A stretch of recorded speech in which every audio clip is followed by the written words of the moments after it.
اللہ الرحمن الرحیم۔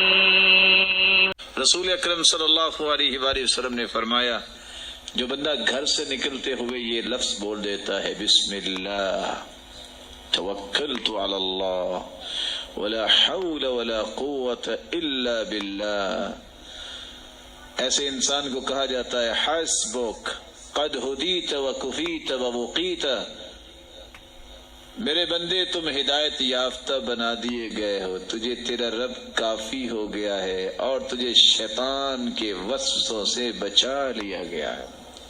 یہ پڑھ کے گھر سے نکلنا چاہیے۔